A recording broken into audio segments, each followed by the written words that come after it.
To bring an organizational change, we must build a backdrop. To be an effective leader, you need to focus on people. A leader's highest lever is people. Leaders create vision, align people emotionally, lead other people to a certain direction, but also must develop people for an organizational change ahead of the business needs, says management gurus and advisor to the world's leading companies, Ram Charan. Ram Charan is a very famous advisor. Learn about how to prepare yourself and your organization to respond today for the demands of tomorrow. I emphasize the word respond today for the demands of tomorrow. Organizational change, we must understand that commitment to a major change is always expensive, but you either pay for achieving it or pay for not achieving it. Acting into a new way of thinking than to think their way into a new way of acting of change masters.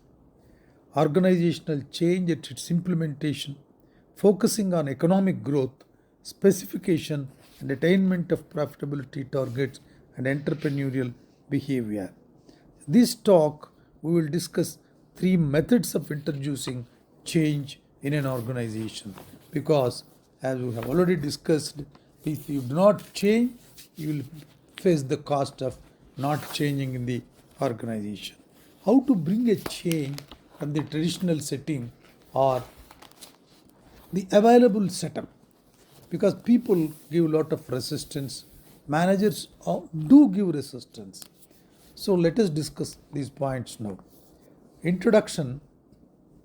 With employee participation, if there is no participation of employee, an organizational change is very cumbersome and it's very difficult. The organizational change is constant, a thread woven into the fabric of our personal and professional lives. Change occurs within our world and beyond, in national and international events, in the physical environment, in the way organizations are structured and conduct their business, in political and socio-economic problems and solutions, and in the societal norms and values. As the world becomes more complex and increasingly interrelated, changes seemingly far away affect us. Thus, a change may sometimes appear to occur frequently and randomly. We are slowly becoming aware of how connected we are to another and to our world. Organizations must also be cognizant of their holistic nature and of the ways their members affect one another. The incredible amount of change has forced individuals and organizations to see the big picture and to be aware of how events affect them and vice versa. Organizational development is a field of study that addresses change and how it affects organizations and the individuals within those organizations. Effective organizational development can assist organizations and individuals to cope with the change.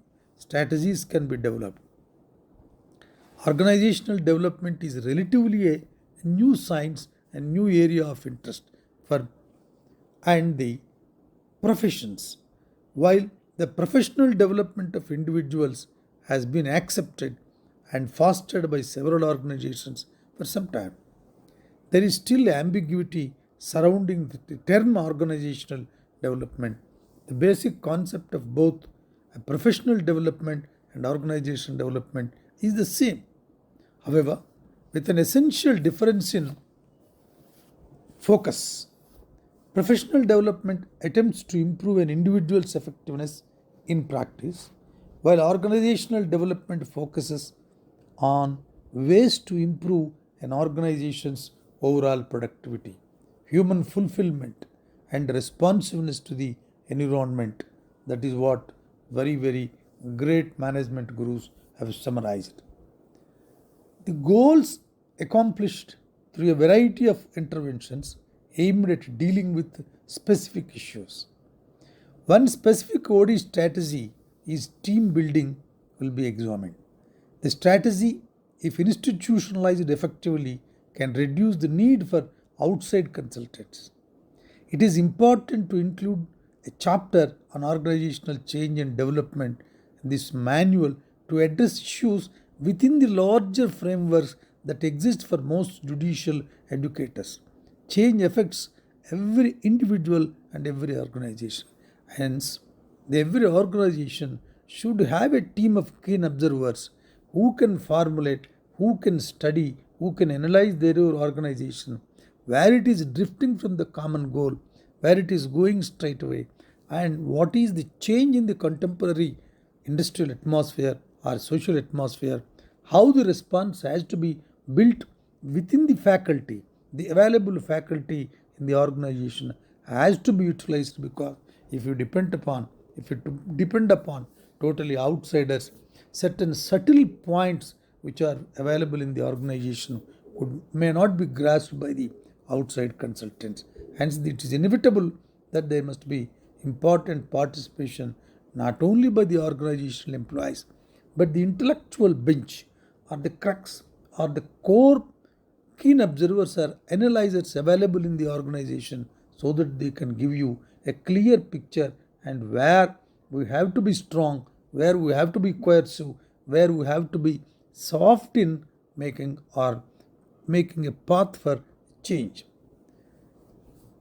Moreover, all of the components of the change effectively in an institution can reduce the need for outside consultants, and discussed in this manual are administered within the setting of an organization, a committee or board or some type of team. As more and more work get accomplished through teams, it becomes increasingly important to learn how to translate organizational change starting from top to the small group of environment. The team approach is often being used to accomplish short term projects, such as planning programs. But the organization requires a long term plan for bringing an organizational change and development or fitting summary chapter for these judicial educators, because the judicial educator's role is very, very pivotal in bringing an organizational change. Then managing the change also.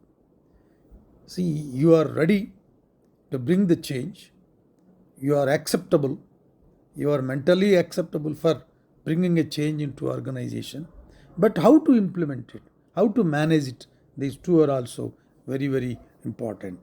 They are the role of educators, they are the role of change leaders, change concepts, creating a sufficient and relevant backdrop to bring the change is important. Change in organizations, organizational development efforts, whether facilitated by an outside expert or institutionalized and conducted on an ongoing basis, bring out planned change within organizations and teams. However, they are but one type of change. There are a number of management experts who dwelt on this topic and suggested very, very harmonious ways in bringing change peacefully. The transition has to be run in a very soft method so that it will not have any impact on the already available operating culture of the organization. Planned change takes conscious and diligent effort on the part of the educator or manager. Here we must know manager shall play the role of an educator also in his team or in his a particular segment of the work. Cantor originated the concept of the change master, a person or organization adept at the art of anticipating the need for and of leading the productive change. To reinforce the judicial educator's role in the change process, this term will be used to refer to educators and managers who are interested in effecting the change in their organizations or work teams. This role of judicial educator, he must be balanced. He must have a clear-cut understanding from top to bottom about the culture, the necessity, the plan, what is to be changed, and a clear-cut idea how to be changed. Then only the role of judicial educator will be effective. Change will not occur unless the need for change is critical, because individuals and organizations usually resist change. They typically do not embrace change unless they must.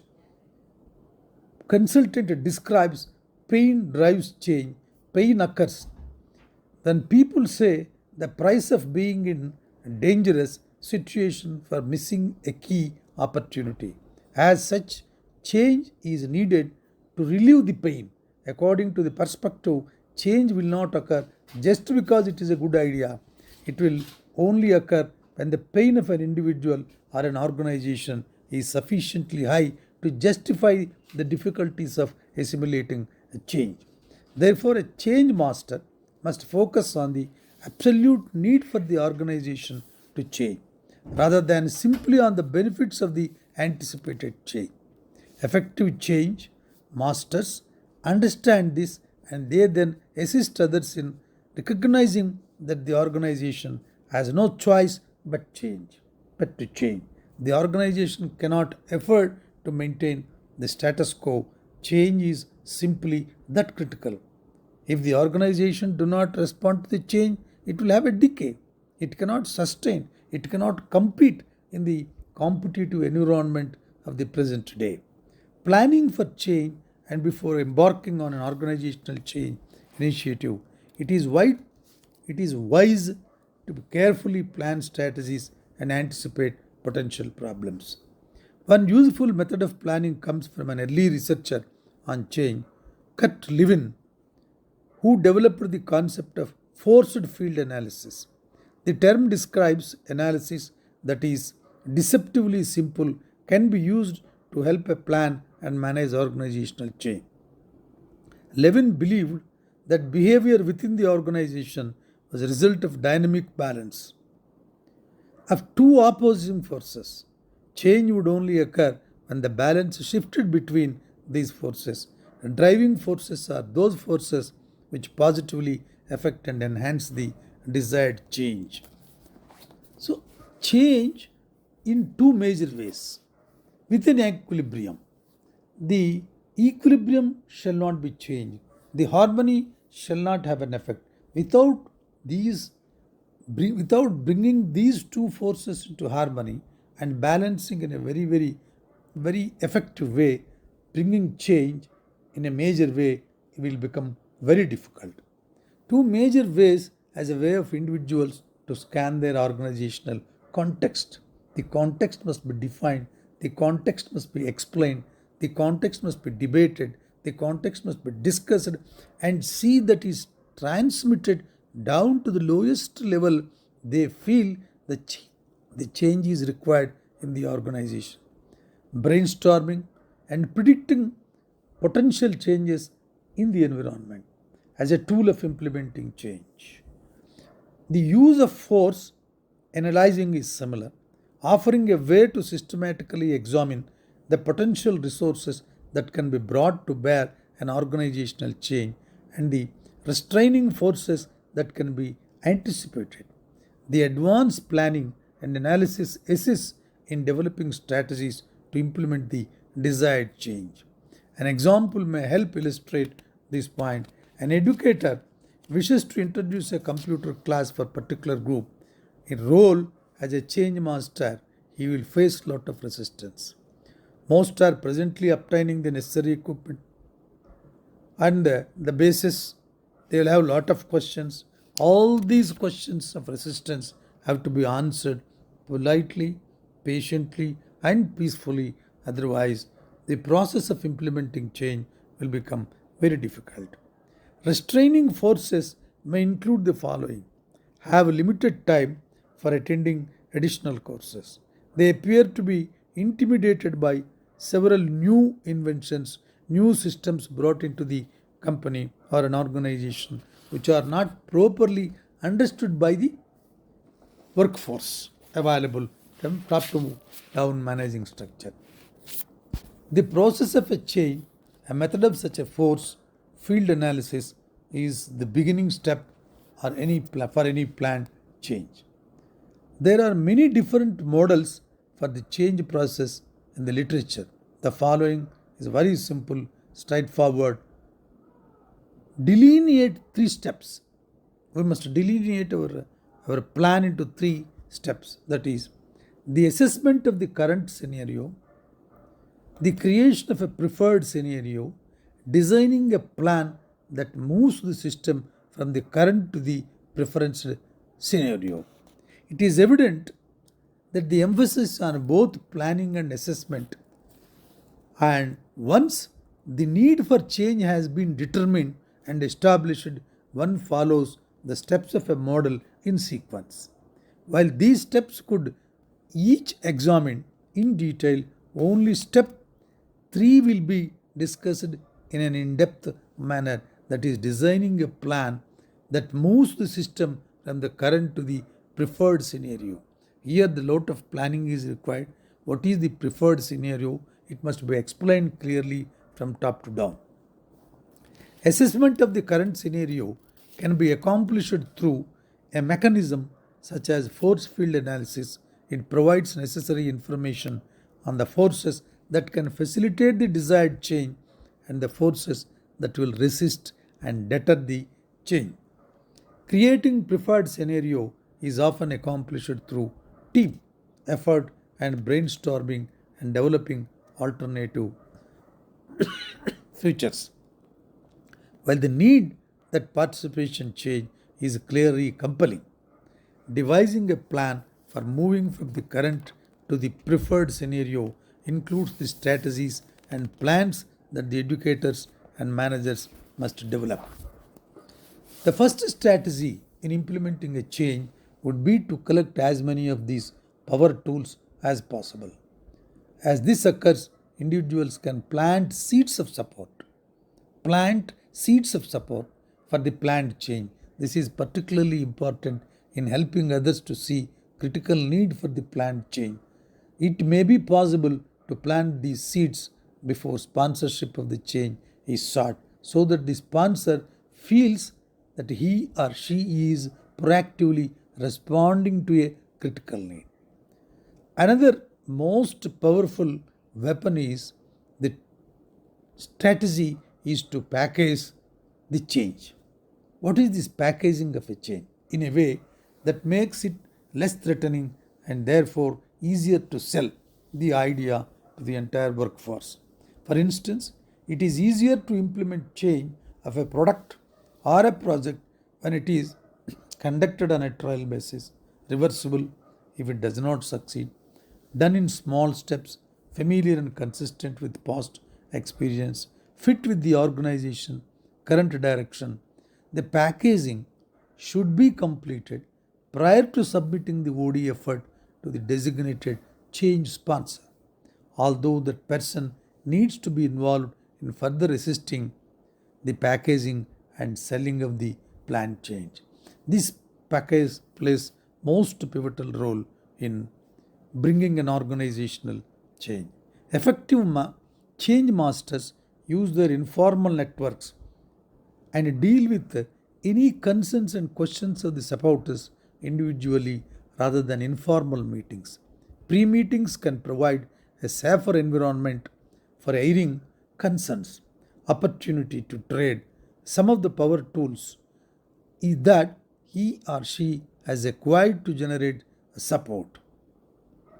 The support will too, if such and such a state is moving in that direction, then we should too. Obviously, the more change masters know about how particular individuals may react, the better able they are to plan the ways to garner support of the entire organization and the workforce, because they play a very vital role. Additionally, the transition between the present state and the changed state is difficult for both individuals and organizations. On an individual level, people Day to day demands of work diminish the urgency of implementing the change effort until slowly vanishes within the organization. Lack of communication should not be there because information concerning the change is, if it is not communicated clearly throughout the organizations, individuals will have differing perceptions and expectations of the change. Hence, a wise change agent will spend the necessary time to anticipate and plan for ways to manage resistance. Techniques such as force field analysis discussed earlier are useful tools. Organizational resistance to change has to be tackled in a very planned way. Organizations as well as individuals must be committed to the concept of lifelong learning. Learning is very important. Lifelong learning and continual growth and development. Again, we see the holistic perspective of not only individuals and organizations, but the learning process itself. This is a very important. The learning process run in an organization, the learning and development which is administered in a way according to the contemporary needs of the organization, and developing the not only skill but a general character among the workers. A culture has to be built up in the process of learning to adapt change and to invite the change. Learning is not a discrete process, it occurs only through individual effort. Implementation of the learning in practice depends upon a respective work environment as well as effective teaching and interaction in the actual learning environment. This learning environment will bring lot of change in the mental makeup of the workforce, and they will become, fortunately, organizational change is not always easy to adapt and can be intimidating, and this requires initially a great discussion at the top level who will plan this. As a manager tasked with the overseeing organizational change or guiding your employees through it, it is important to know that the process looks like and what to expect.